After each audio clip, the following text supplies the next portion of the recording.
I'll wait to see your golden smile, feel of 1,000 kisses. Oh, please stay a while. I'll reach up to hold your sunlit face. 16. What does the wobble stand for? Water, oil, belts, bilge, look around, and electrics. Okay. Wobble. And so, obviously, I just check the coolant levels. That's the water. Oil, I check the oil on the engine, but also the oil on the sail drive. Now, by doing that, that means that every single time you start your engine, you're checking you don't have water in your sail drive.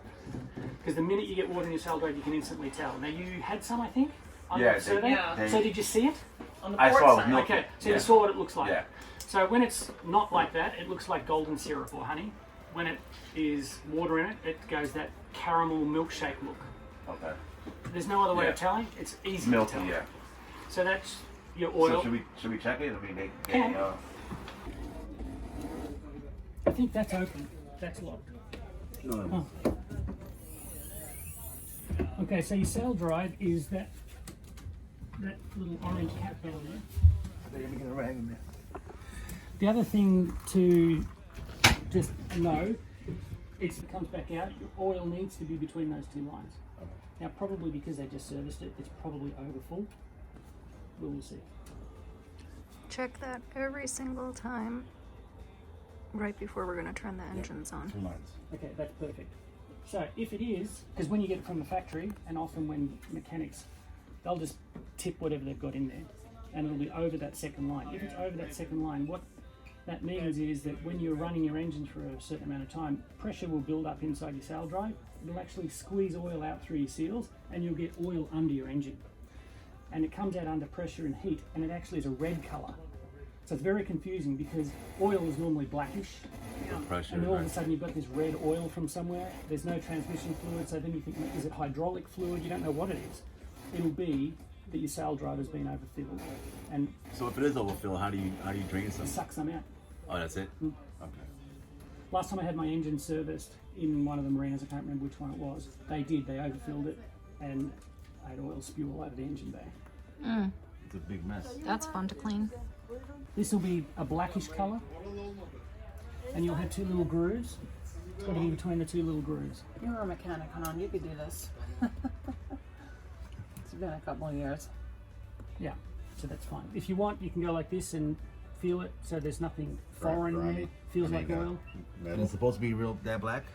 Well, engines turn oil black real fast, so yeah. And what kind of oil does this take? It's the same as what goes in there, which is written. SAE 1540. I think we have You probably a have a thing of bucket. oil somewhere. Probably have Yeah. a thing of it somewhere.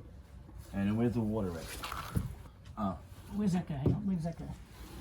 There's your fluid level there. So that's good then. That's good. Okay. So What that's was the other one? Water or belts? oil, belts. Just check your tension of your belts. Bilge. So you see, you have a little bit of water in your bilge down there. It probably rainwater after the rain that we had. Yeah. That's fine. It's not flooded. You can taste it to see if it's salt or water. That's the only way to do it. Pretend it's Tito's, Hanan. Just stick your finger in, just touch your tongue. You'll instantly know. Yeah, that's right. No, it's fresh. Okay, so that's rainwater from that storm. Okay. So at some point you'll want to mop that out because it'll go all gunky. So when we get back later, we could do it. Okay. So that's water, oil, belts, bilge. So look around. So you just have a general look around. Wobble, wobble. Once you've looked at it, you'll know how everything looks. All right, we got Hanan behind the wheel. Okaliptüs is over there. And we are off. Very low speeds, you have to use a control system. So I could just put this in reverse idle. It's just sort of dragging me around a little bit. Now we're okay, so we'll go back into forward. And so if we're slowly moving that way, you can just give it a little, just a pump. And see it just move us around enough, just to straighten us up.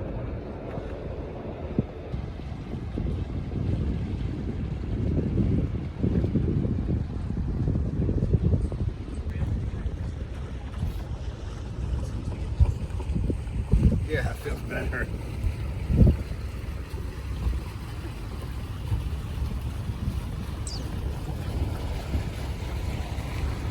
Oh, bloody.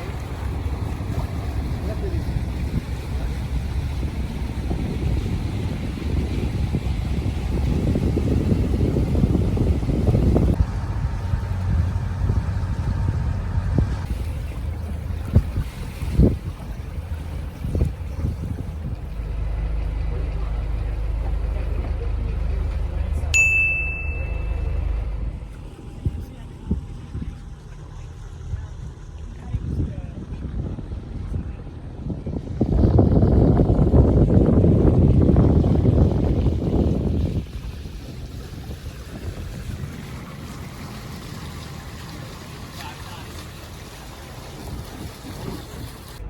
When I'm going to come into anchor, the first thing I do is obviously I've picked somewhere on the map, but then I look to see around what's going on. So I familiarise myself. So if I'm going to want to go really, really close, then I need to make sure I've got my depths right. So the first thing I'm doing when I come in, let's say, okay, I want to drop the anchor right here, okay? But I know I'm going to put out 50 metres of chain, and the lee shore, that's the lee shore, that's the shore behind me, is over there. What I do is I do a little loop behind me, and just watch the depth as I'm going around to make sure I'm not coming across a sandbar or something like that. What's the ideal depth to be in to anchor? It doesn't matter. When you don't have tides, it's not as important. Over here we only have tides this much. It's not a big deal. If you're in a place that has a big draining tide where half the beach disappears, you could end up on the sand. So I just sort of loop around just to check, and that's actually what we've been doing, just to see what the depth is like, so that I know that if I drop there and I pull all the way back here, I'm not going to go from 3 metres where I'm very comfortable and end up in 1 metre. Alright? But you can drop in let's say 22 meters. You could. You'd have to use a lot of chain to do that. Yeah. And so you can see here, we've still got plenty of depth here, so this is good. So I'll go back up to where I am. When you come into an anchorage and there's boats anyway, you tend to be doing this anyway. You tend to be moving around through the anchorage, weeding through the boats to work out his anchor is there, his anchor is there, his anchor is there, to work out if I drop my anchor, am I going to be laying chain over top of someone else? Because then you start catching anchors on people, and that's a problem. And quite often, as a new boat comes into an anchorage, you'll see people will come up onto their deck, and they'll often just go like this, or they go like, they're telling you where their anchor is. How many meters? No, they're telling you where their anchor is. So or how much chain they have out, like you can. And often you'll shout, say, how much chain have you got? And they'll say 20 metres, or they'll say 100 metres, you know, and then you know how much. Far away. We've done our little scope of the area. We're going to drop here, right? When you drop the anchor, you drop into the wind. So you see the wind currently is over here. So we're not ready to drop it because we're not even at the front of the boat. But we would find where we want to drop the anchor. We know here this is a big sandy bay, this is all very nice. If you're in Italy, they have seagrass in a lot of their anchorages, and it's protected. You can't drop your anchor on their seagrass. The Coast Guard will come and they'll fine you. How do you know when there's seagrass? You can see it. The bottom is all dark, and when you come across a sandy patch, it becomes light. And that's why polarized sunglasses help. And you have somebody up on the bow there, and you say, I want to drop around here, and you look and say, okay, I'll come back to that patch, and you go around, you come back to that patch, the person on the bow, you creep up to it, and when you get to it, that's when they drop right onto the sand, and you make sure you've gone all the way down to the sand, and you're happy, and then you can lay your chain over the grass, but you can't dig your anchor into the grass, and that sometimes is very frustrating. Yeah. I mean, it's probably a little challenging too, to find an empty patch and then some of those busy balance your boat over it. What is that noise? That's a fishing boat. All right, so we've scoped our area. We're now facing into the wind. We can tell we're facing in the wind a couple of ways. One, we look at our flags. Okay. Our flag will show us that we're facing into the wind, but also our wind dial Is in the middle. is Pointing up. Yeah. So now we're pretty much ready to anchor. Now at this point, someone goes forward and prepares the anchor to anchor. Once you're in the anchorage, you generally already have somebody at the front because they're already scoping while you're looking, and they're getting the anchor ready to go, so that when it comes time to drop, you drop and you're done. Some people can take 45 minutes to anchor. Some people can do it in 5 minutes. It all just depends on the competence of the crew and how easy the bottom is and all of the different factors that are around. Up in Kokova, which is probably the first place you'll go to anchor, which is paradise. That's where we end up there. Right. It's a very, very silty bottom. So it's a lot like anchoring in mud as opposed to anchoring in sand. And so when you drop your anchor there, if you pull back too quickly, you can actually just skim across the top of the mud, and you don't dig in. Whereas here, it's also a little bit silty because of those canals, and so we will pull back slowly as well when we're here. Ready to go. Okay, that's actually quite good where you are, and I'll explain in a second why. Okay, so 3 or 4. This is a 10mm dynamo, so you want 4 loops, wraps. Yep. You can hand pull it if you wanted to. Everybody ready? You ready? Yep. I'm ready. We're in the wind. You good? Yep. Now these winches are incredibly powerful. If you hear it strain at all, immediately stop. Stop. It means you've got something tied to the mast. Feel good? Keep going. Then you want that thing to pop into there. You'll hear it go clop. Keep going. Keep going. Yeah, I've got a bit of slack in. That little bit of slack is just holding it. Hold on, stop. Back it down. Back it down. Okay. Come down. What did we do wrong? We went It's behind the. it's inside the lazy okay. bag thing.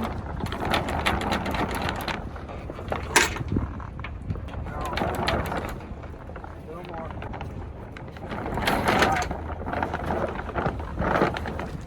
Alright, we're good now. Where's our boat going? Alright, I can lock it back up? go up. Jam it up. Wrap it around again. Why is the car stuck? It's okay. It's because the loop is not in there yet. But Everybody's good still? I don't think so. see, that's not dropped in yet. You're not dropping. Tension on We're gonna drop it down. What's wrong with it? that. The dynamo hook is not dropping in. Loop is not dropping into the cable hook.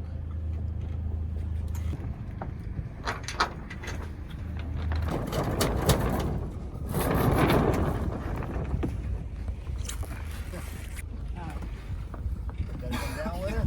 You have a bosun's chair, don't you? Yeah, Huh? we do. Have one of those chairs to go up the mast? Yeah. Yep, but I don't know where it is or how to use it. But it came You with got one. somebody here to teach us. Just yeah. Now we're out of the wind again. That's okay. There's no wind, so it's all right. One, two.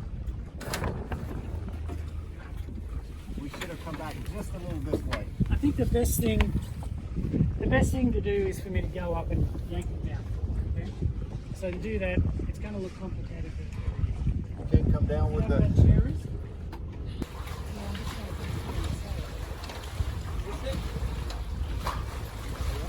That's it.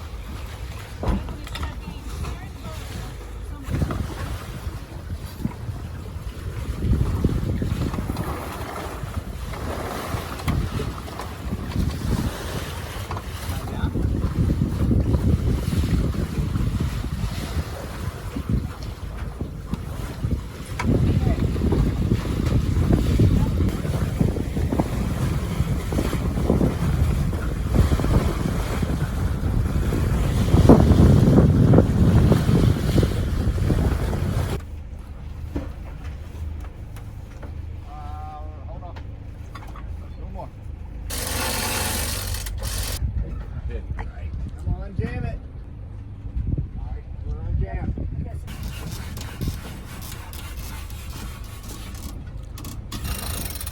Good? Yep. Go ahead, go ahead.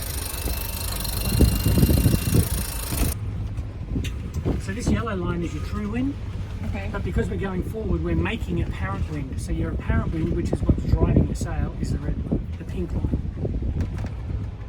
How much wind we got? Not much. 5 knots. It's enough. We'll get the head sail out and we'll do something. That wasn't that bad. Once we've got that hook fixed, it'll Yeah. be. But we don't have enough wind or a good enough angle to sail without an engine at the moment. Truly coming from that direction. So on your dial here, you have 2 gauges. And you know that little paddle wheel thing, the transducer that you put through your hull? Yeah. That is what calculates this. So that's why it's so important. It's true, A is apparent. So your little yellow mark there is a true wind. So right now, if we stop dead, the wind would be blowing from over here. Yeah. But because we're moving forward, like in a car, as you move forward, you change the direction of the wind. So the direction of the wind is now moved forward towards the front of the boat the faster you go. And so that's why the apparent wind is up here. So before, when we were doing 4.5 knots, you saw that we were at around about 50 degrees. But I just turned 10 degrees away, and when I did that, the boat sped up by half a knot.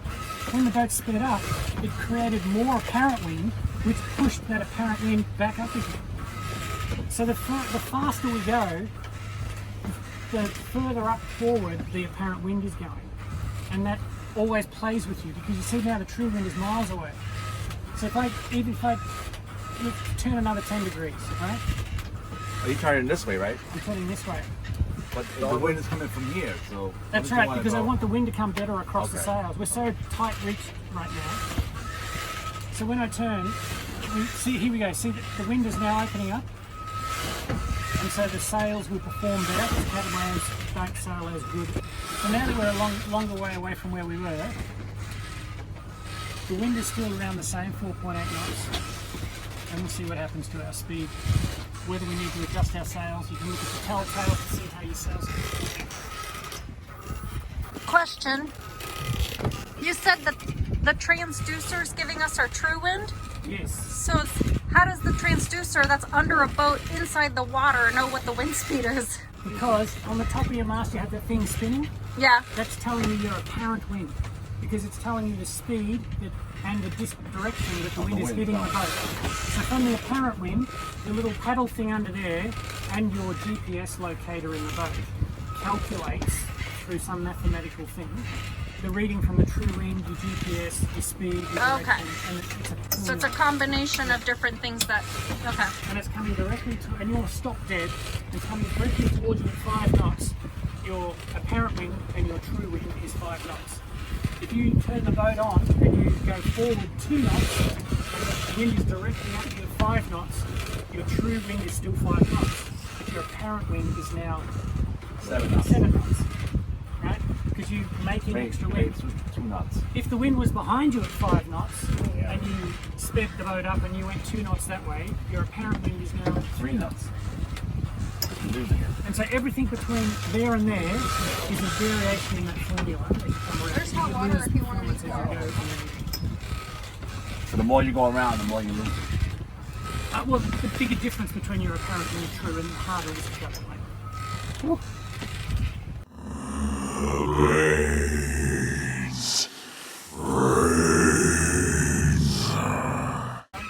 We're gonna bring the mainsail down, so we're gonna turn the engine back on.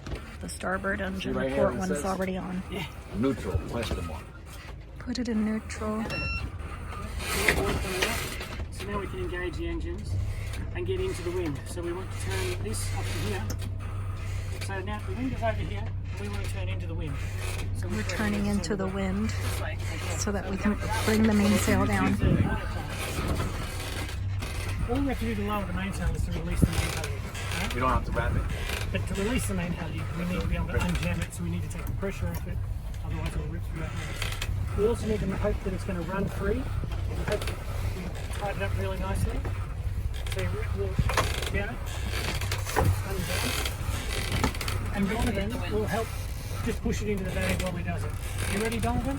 I am ready. Yell out and you're tapping the mainsail. Dropping the mainsail. Alright. Good. Just keep us doing that.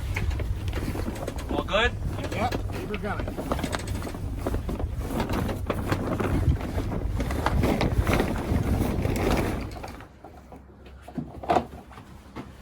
This one, same. Through there, of course, because it's going to go that way. Now you can do one at a time, or you can do both at the same time. When you're going down, jam them, and then you just lower it. Well, the back's almost done, so.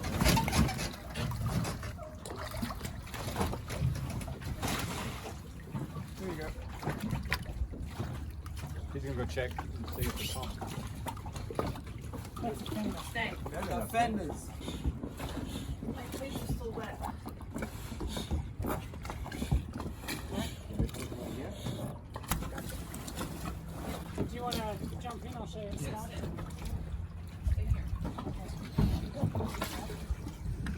See y'all later.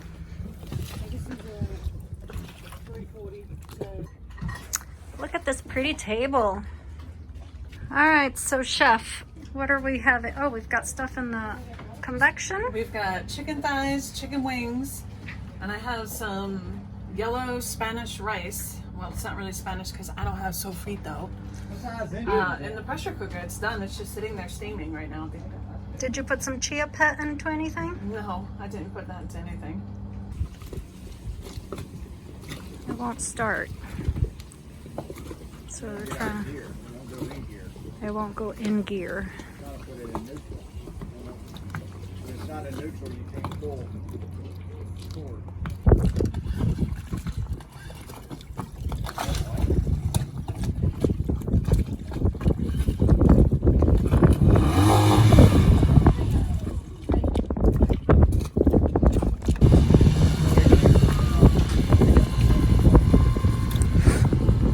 They're gonna go fast. Cooking it up.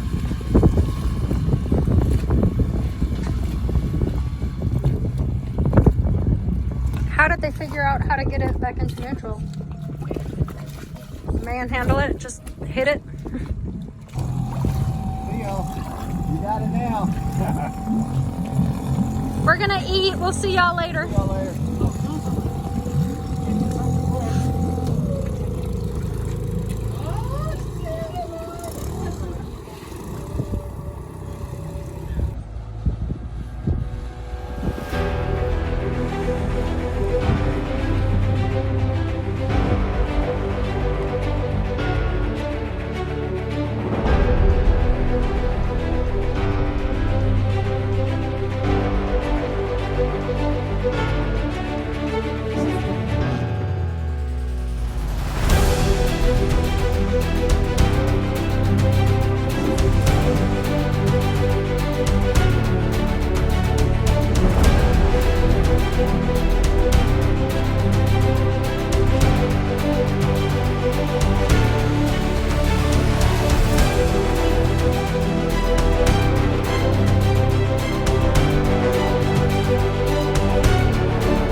as we get closer, the wind will drop off. And the wind is coming that way.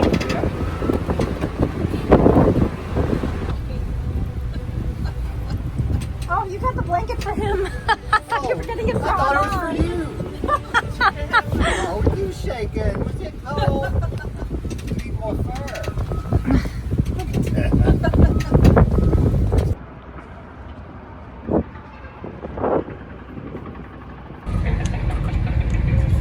So just, yeah, like that's good. It'll keep us coming around slightly.